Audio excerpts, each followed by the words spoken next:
Damos paso entonces al último panel del día, la evolución esperada de los sistemas hidroviarios. Acá vamos a disculpar a Gabriela Ardizone, que tiene que tomar el buquebús y no va a poder llegar a participar. Entonces tendremos que invitar al escenario a Ricardo Sánchez como moderador, a Alfredo CC, secretario técnico, Comisión de Transporte, Bolsa de Comercio de Rosario, Argentina,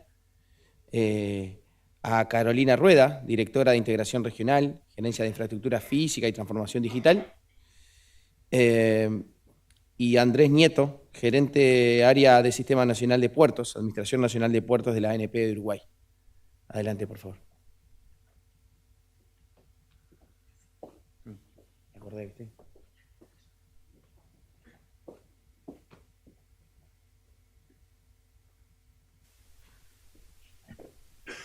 Ricardo, te cedo la palabra.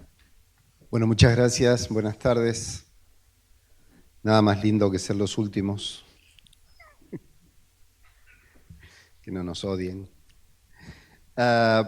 Este panel tiene una pregunta muy concreta. ¿Qué esperamos? Expectativas. ¿Qué se puede esperar? Quisiera empezar entonces con el señor CC.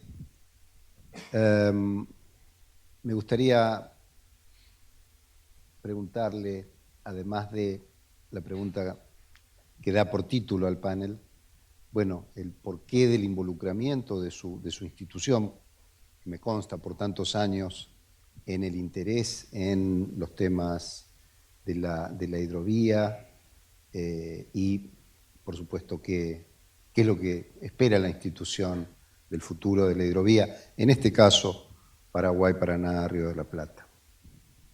Bueno, muchas gracias.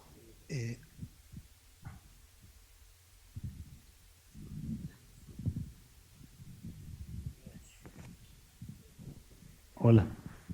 Bueno, primero me tomo 10 segundos. Muchas gracias, Ricardo. Gracias. Para mí es un honor estar aquí. En primer lugar, y como corresponde, siempre digo, tengo que hacerle llegar el saludo del presidente de la Bolsa de Comercio de Rosario y de la mesa ejecutiva del Consejo Directivo, del señor Miguel Simeoni. Gracias por la invitación y es un gusto y una responsabilidad ver a mucha gente que sabe realmente de esto, así que vamos a tratar de hacer el mejor papel posible. Bueno,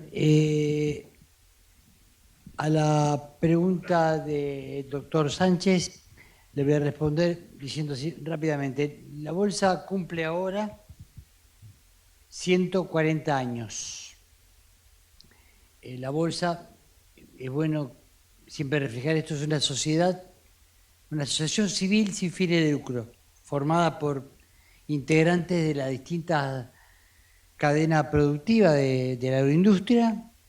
Si bien el Centro de Corredores de Cereales juega un papel preponderante, actualmente el presidente es representante, ha sido presidente del Centro de Corredores, participan distintos actores de la cadena.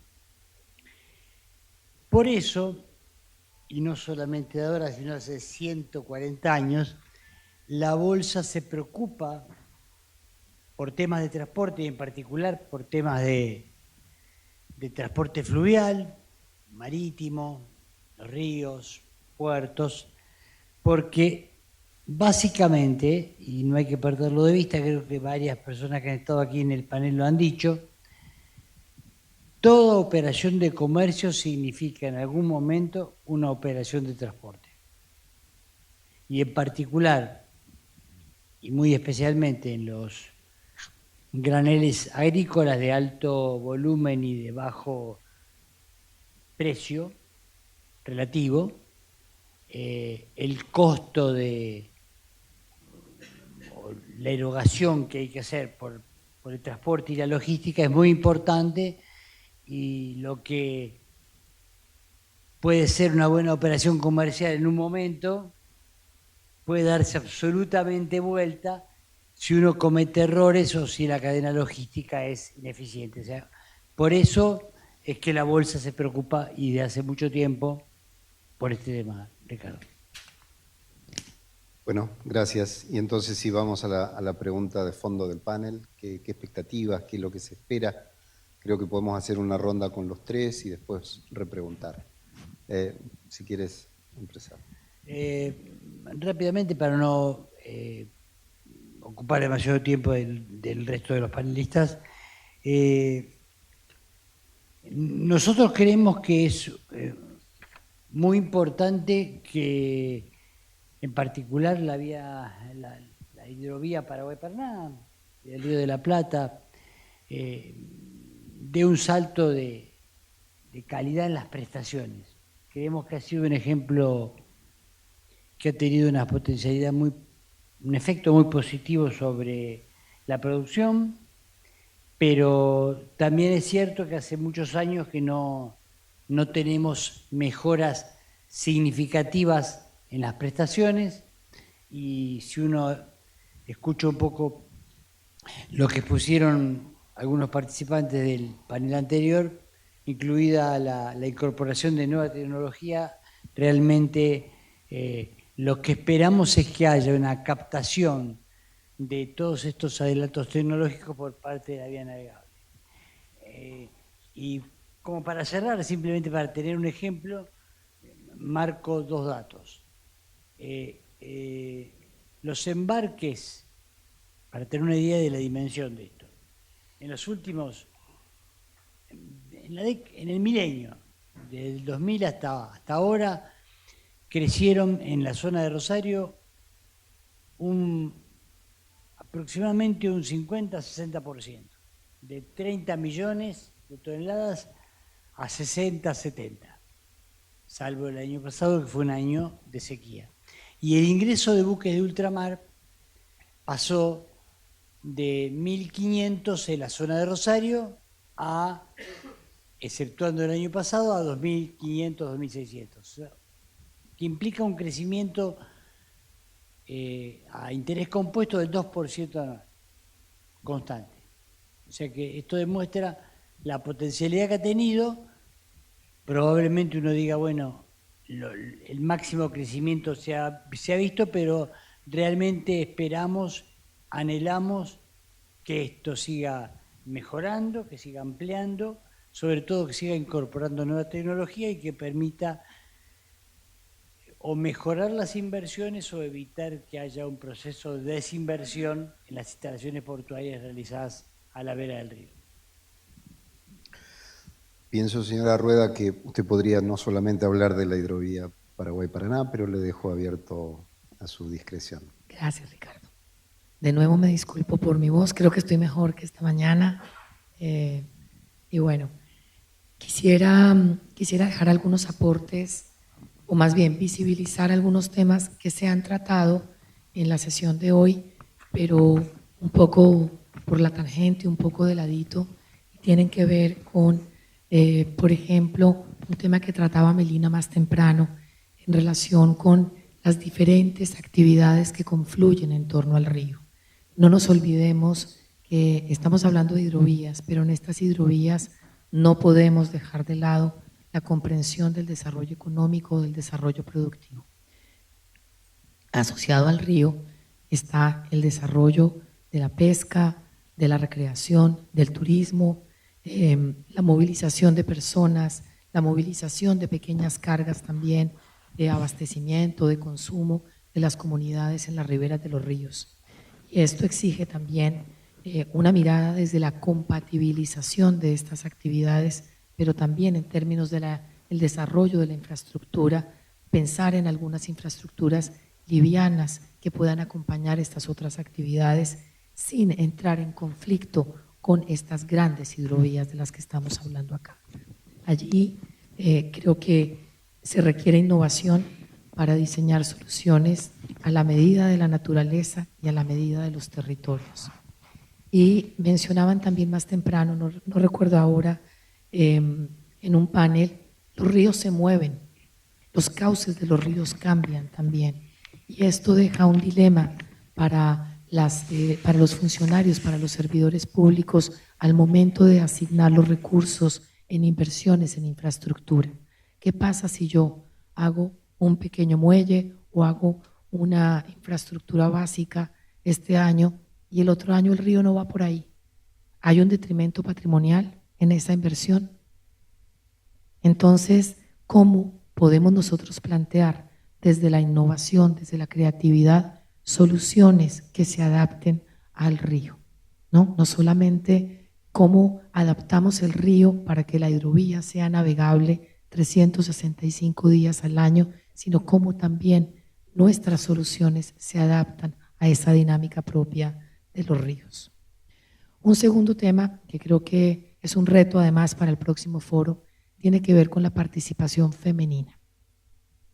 Y es una participación que en general en el sector, por lo menos en cifras que tengo del sector marítimo, es baja, esa es la verdad. Menos del 2% del empleo o de la mano de obra del sector marítimo está en cabeza de mujeres. Y esto hay mucho debate en relación con la dinámica propia de las actividades navieras. No tengo datos, me disculpo, no tengo datos del sector fluvial. Había alguna cifra en Paraguay, probablemente cerca del 10% de participación femenina, pero creo que hay una necesidad imperiosa de vincular también temas de género en las reflexiones asociadas a los sistemas hidroviarios. Cómo las mujeres podemos aportar también en innovación, en mejora de la gestión de los sistemas hidroviarios. Y cómo podemos participar más también en estos foros, en estos eventos, aportando nuestra visión. Fausto hablaba más temprano del recambio generacional. Yo creo que no es solo generacional, también hay que propiciar un recambio de género en torno a la hidrovía. Otro punto que me parece muy importante, en el que hemos hablado mucho, tiene que ver con las hidrovías digitales. Y yo me quedo pensando en las comunidades de las hidrovías digitales. Muchos de ustedes lo propusieron, lo pensaron también, cómo compartimos información, los ejemplos que nos ha dado ANTAC, los ejemplos que nos ha dado el equipo de Laguna Merín, son llamativos, a mí me emocionan y me quedo pensando en cómo se puede materializar ese compartir información. Esa es una primera pregunta que me queda rondando. La segunda pregunta es cómo esa información no solamente sirve a los intereses propios de la hidrovía, sino también a los diferentes actores que hacen vida en el río, en las riberas de los ríos. Sistemas de alertas tempranas, por ejemplo. Sistemas que permitan monitorear la biodiversidad del río, que permitan monitorear las actividades productivas, el impacto que la hidrovía, que la actividad sobre la hidrovía empieza a tener sobre estas actividades. Esto me parece que es retador, pero a mí, insisto, me parece llamativo y creo que en últimas, ya lo mencionaba también Felipe Manchón, nuestro estimado Felipe Manchón, cuando hablaba de la gobernanza, tenemos que incorporar en la gobernanza de las hidrovías aspectos relacionados con los objetivos de desarrollo sostenible, tener metas claras, indicadores claros que nos permitan acercar la gestión hidroviaria al cumplimiento de los ODS y también en cuanto a la participación privada, los elementos de ESG, de medio ambiente, de comunidades, del aspecto social y los aspectos propios de la gobernanza. Sin esto nos vamos quedando cortos.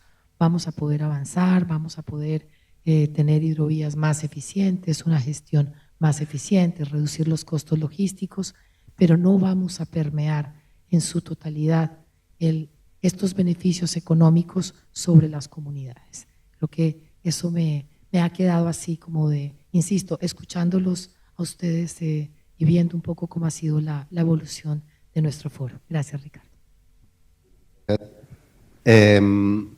Finalmente, para esta primera ronda, entonces, ¿cómo se ve en Uruguay?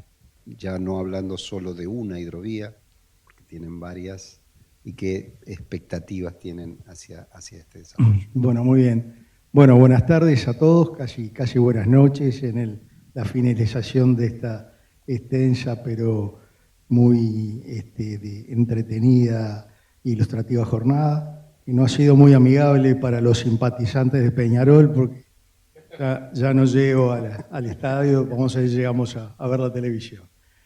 Un poco para nivelar información, yo pertenezco a la Administración Nacional de Puertos y tal vez alguien se pregunte qué tiene que ver la Administración Nacional de Puertos con los sistemas hidroviarios. Bueno, a ver, la Administración Nacional de Puertos es un servicio descentralizado que se conecta con el Poder Ejecutivo a través del Ministerio de Transporte y Obras Públicas. ¿Sí? Bueno, había un eco, perdón. El artículo 10 de la ley 16.246, más conocida como Ley de Puertos, le comete a la Administración Nacional de Puertos la conservación, administración y desarrollo del puerto de Montevideo y de los otros puertos que conviene el Poder Ejecutivo, ser asesor del Poder Ejecutivo en materia portuaria y presentar iniciativas al respecto, bueno, y brindar servicios portuarios directa o indirectamente. Y bueno, con ese segundo cometido de ser asesor y presentar iniciativas, y porque somos también de alguna manera beneficiarios y usuarios de los sistemas hidroviarios, es que estamos, creo que metidos en este tema. A ver, la hidrovía Paraná-Paraguay, bueno, termina o empieza en el puerto de Nueva Palmira, y en mucho de la carga que mueve ese puerto y las zonas de transbordo que están aguas arriba vienen por esa hidrovía. La hidrovía de Río Uruguay, al menos su parte baja, digamos, de Nueva Palmira hasta Paysandú, hasta Salto, también tiene puertos administrados por ANP. Bueno, hay una tercera hidrovía, hablando de los sistemas hidroviarios en Uruguay, es la de Laguna Merino, o Hidrovía del Este, o el nombre oficial en realidad es Hidrovía Uruguay-Brasil, que bueno, yo tuve la oportunidad de trabajar en el ámbito privado hace muchos años.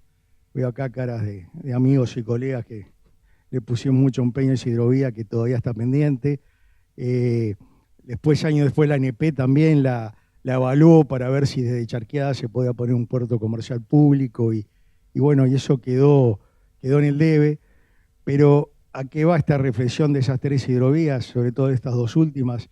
Bueno, la hidrovía Uruguay-Brasil va a tomar la carga que hoy va por camión, ¿no? O sea, los pasos de frontera del Chuy y de Chuy y de Río Branco Yaguarón, que es todo transporte carretero, mueven el 50% del comercio uruguayo-brasilero si lo medimos en dinero, o sea, en valor, y el 35% si lo medimos en toneladas, ¿no? O sea, esto quiere decir que lo que llevan es más productos terminados, vehículos, en fin, electrodomésticos, y menos commodities o carga general. A esa carga es que le va a competir la futura, o a esa modalidad de carga, mejor dicho, del transporte carretero del camión, es que le va a competir la hidrovía Uruguay-Brasil. Todos sabemos, se han dicho hoy y todos las conocemos, las ventajas que tiene el modo fluvial, el modo acuático, o sea, lacustre fluvial frente al modo carretero, al camión, tanto sea desde el punto de vista ambiental, desde el punto de vista de menores emisiones, desde el punto de vista de que es más verde, de que es más seguro, de que bueno, no destruye rutas, menos polución, es más, tiene menos heridos por kilómetros recorridos, menos muertes también, en fin, son todas ventajas, salvo una que es una desventaja, una habilidad, ahí gana transporte carretero, que es en la generación de empleo, ¿no? En el transporte carretero da la posibilidad de brindar mucha más mano de obra que el transporte hidroviario. Pero en todo lo demás es mejor el transporte hidroviario. Pero ¿qué nos está pasando? Sobre todo, esta es una experiencia real, digo, no es una teoría, no hay nada más real que la realidad. En la hidrovía del río Uruguay, me refiero a la parte baja, ¿no? O sea, ya no pienso no me refiero a toda la hidrovía del río Uruguay que necesitaría conectarse con el lago, la represa Salto Grande, bueno, a través de la esclusa que estaba en el proyecto original hace 50 años de la represa, o a través de lo que se llama el Canal de San Gonzalo y hacer también, en fin, canales y señalización en la laguna, en fin. Sería otra presentación, otra ponencia. Me refiero simplemente a la parte que actualmente tiene actividad que puede ser menor, pero existe, de barcazas que llevan celulosa, de barcazas que llevan granos al puerto de Paysandú, de combustible. O sea, entre Paysandú y Salto también ha habido algún plan piloto o experiencia piloto de bajar con barcazas con soya, pero realmente la ANP ha invertido en estos puertos, que en definitiva es inversión del Estado, inversión de todos ustedes. Hemos invertido en el puerto de Salto, en reforzar el muelle para que pudiera soportar una grúa, en el puerto de Paysandú, demorar depósitos, hacer una explanada para contenedores, una conexión directa con la Ruta 3, una grúa para contenedores, otra más en el puerto de Fraiventos, con una extensión del puerto de Fraiventos que también permite Residuque y ultramar. Pero bueno, la experiencia y la realidad es que no logra despegar. Hubo ya 2 empresas, 2 armadores que se animaron a apostar por una línea regular Paysandú-Montevideo, a veces intentando tocar Concepción en Argentina, y bueno, y tal vez también hacer alguna recalada intermedia en Fraiventos, que como digo tiene una grúa para contenedores que prácticamente no se usó hace más de 6 años, pero el camión realmente se lleva todo, ¿no? Entonces yo voy a hacer una reflexión, si me permiten, tal vez antipática, pero la tengo que decir. Me parece que acá el gobierno, si quiere que haya un despegue o un desarrollo de la hidrovía del río Uruguay, va a tener que hacer alguna especie de apoyo, de incentivo, de ayuda al transporte acuático, al transporte fluvial, frente al transporte carretero, que tendrá que tener alguna penalización o alguna restricción, al menos en los primeros tiempos hasta que se afiance el modo hidroviario. Tal vez esta reflexión es antipática y no es válida para otros sistemas hidroviarios que sean más extensos en América del Sur o en el mundo, o que no tengan una ruta paralela o que les compita. Pero la verdad es que no hemos logrado que el camión o que el transporte hidroviario tomara la carga del camión y seguimos en ese problema que también se ha dado en Juan Lacase, ¿no? Hace pocos meses una empresa que trajo un barco para hacer un servicio de ferry y camiones entre Juan Lacase, Colonia y Buenos Aires. Bueno, prácticamente no pudo funcionar porque los camiones siguieron prefiriendo hacer 500 kilómetros, cruzar por el puente Fraiventos, Puente Ucé, volver a Buenos Aires, en lugar de hacer un cruce de río de 40 a 50 kilómetros. O sea que simplemente para despertarnos un poco, hacer ese comentario tal vez políticamente incorrecto. Gracias. Aprovechando que está en el uso de la palabra y que mencionó la importancia de los sistemas hidroviarios para todos los puertos, pero en especial siendo Montevideo el puerto más importante, no hemos tocado hasta ahora un tema que a mi juicio es muy relevante, que es la relación ciudad-puerto. Y en este sentido, pensando en un puerto tan importante como Montevideo, enclavado en el centro de una ciudad tan pujante como es la ciudad de Montevideo, ¿cómo se ve desde la ANP el futuro de lo que se espera, una hidrovía que siga creciendo, un canal más profundo, más actividad, como se ha dicho durante el día, en una ciudad, en el corazón de una ciudad? Bueno, muy buena pregunta de difícil respuesta. La relación ciudad-puerto de Montevideo, de Puerto Montevideo con Montevideo, tiene sus altibajos. Creo que es algo normal y común a casi todos los grandes puertos del mundo.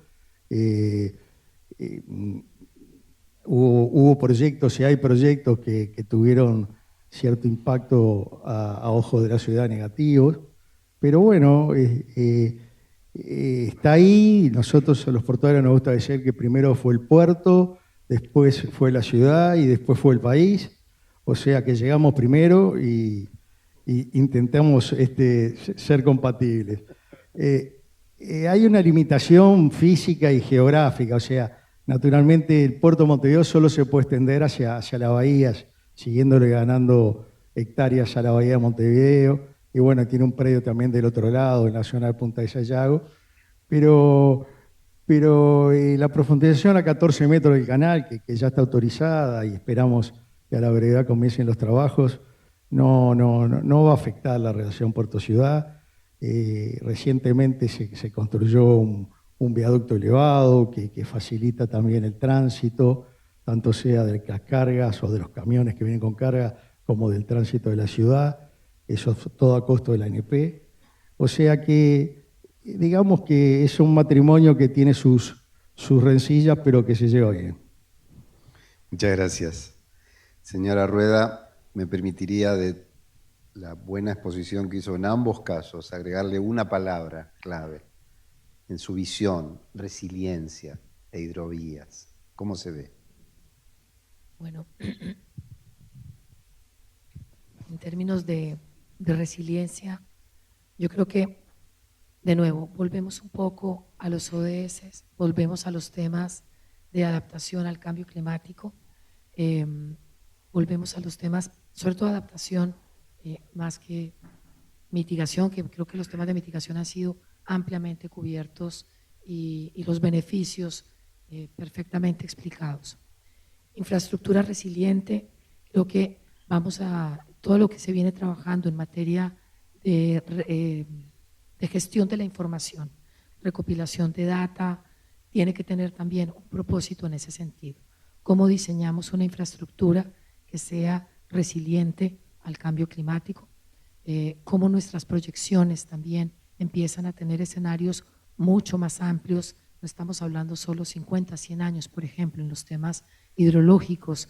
Cómo logramos ampliar esa mirada para incorporar la variabilidad. Ya lo decía anteriormente, no recuerdo si fue el colega de Laguna Merín, que el comportamiento de la hidrovía está muy asociado todavía al tema de las lluvias, ¿no? El comportamiento meteorológico. Entonces, allí, creo que en términos de resiliencia, contar primero con información amplia, suficiente, también lo decían precisamente ANTAC, creo, sobre la disponibilidad de información, información de vieja data, no está actualizada, la toma de decisiones es mucho más compleja. Entonces allí, en este tema de las hidrovías digitales, igualmente, cómo capturamos información, cómo proyectamos la construcción de esta infraestructura, considerando estos escenarios de mucho mayor tiempo, y luego también cómo innovamos en la generación de esas infraestructuras, ¿no?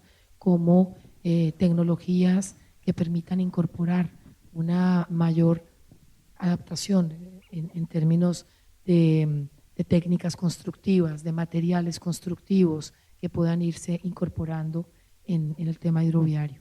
Creo que hay insisto, en la necesidad de aportar desde la academia. Yo creo que en la academia ya lo hemos visto acá, hay muchos estudios, hay gente que está pensando específicamente sobre el manejo del recurso hídrico, en particular, cómo podemos ir incorporando también la visión de la academia para que estas infraestructuras sean igualmente resilientes.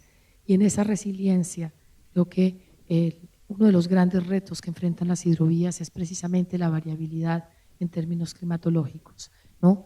Ya lo decían también ampliamente en sesiones anteriores, si llueve todos felices, ¿no? ¿Y qué pasa en tiempos de sequía?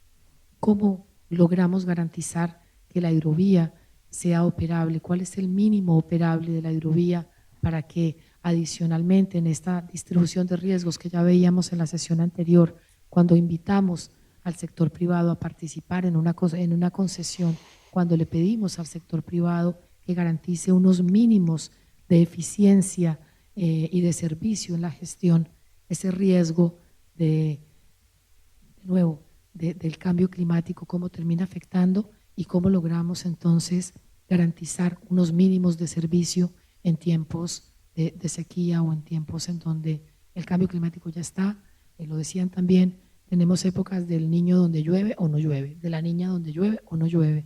Así que creo que ahí, ya para concluir, que creo que he tocado como muchos puntos. Información información actualizada, suficiente, compartida, innovación en las técnicas constructivas, en los elementos constructivos y también en la incorporación del sector privado en esta visión de compartir el riesgo para que en las épocas complejas que enfrentan las hidrovías como la sequía puedan también aportar desde la gestión eficiente de la hidrovía, pero también con una adecuada distribución del riesgo climatológico. Bueno, muchas gracias y qué pena con usted hacerla hablar en estas Yo condiciones. encantada. Ustedes se salvaron que tengo la voz así, porque si no me habrían escuchado hablar mucho más. Bueno, y entonces sí, la última pregunta, señor CC, desde que hablamos en la mañana de muchos elementos, de pensando en un nuevo paradigma para las hidrovías, muchos desafíos, muchas expectativas. En su opinión, ¿se animaría a dar una prioridad a los temas, pensando en la hidrovía, en este caso particular Paraguay, Paraná, Río de la Plata? Me vienen así dos temas importantes, entre otros. Uno es tener un adecuado control y una adecuada evaluación del impacto ambiental del uso de las vías navegables. Cuando me refiero a adecuada evaluación, lo digo con cuidado, con mucho cuidado, pero también hay que ver cuando nos enfrentamos en la vieja terminología de evaluación de proyectos, qué pasa si no tenemos proyecto y tenemos que transportar cosas por tierra, sea por ferrocarril o sea por camión.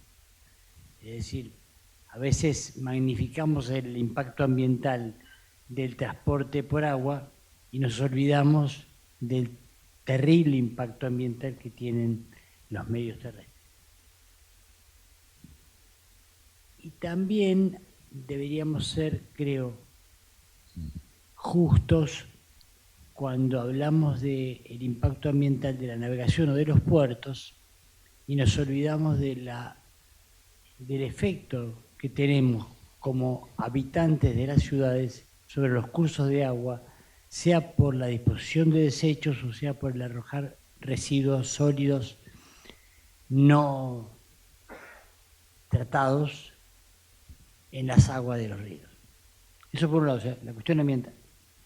Y por otro lado, el gran desafío es la relación ciudad, yo diría, visto desde nuestro punto de vista local en Rosario, ciudad-región.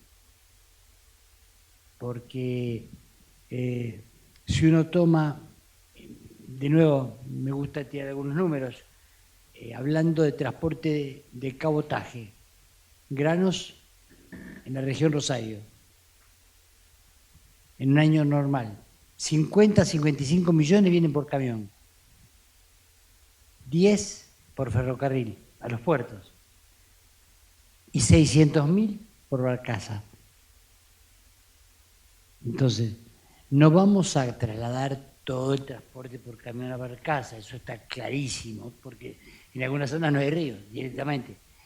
Pero sí que tendríamos que hacer un esfuerzo para favorecer el transporte fluvial. No va a solucionar todos los problemas, no quiero magnificar lo que estoy comentando, pero simplemente hay un viejo estudio que se hizo sobre Mississippi y decían el transporte por barcaza por lo menos evita la congestión de camiones y de ferrocarriles en la región, ya colabora, aunque sea en eso, en la mejora de la relación ciudad-puerto y también en beneficiar o disminuir la contaminación. Es decir, estimado doctor Sánchez, creo que los dos temas son la relación ciudad-región o ciudad-puerto y el tema ambiental.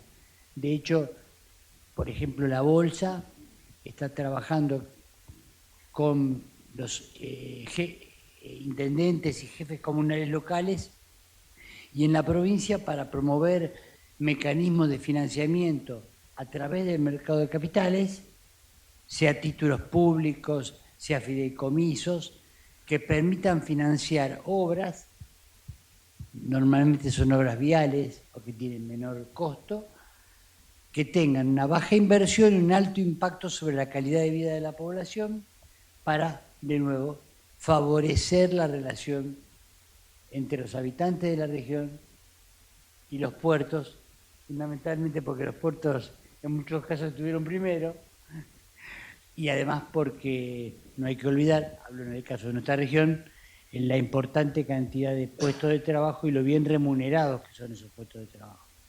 Por lo tanto, no se puede soslayar si afectamos... Exactamente. Bueno, muchísimas gracias. Les pido un fuerte aplauso para nuestros panelistas.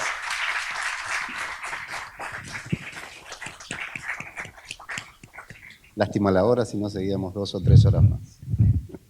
Muchas gracias.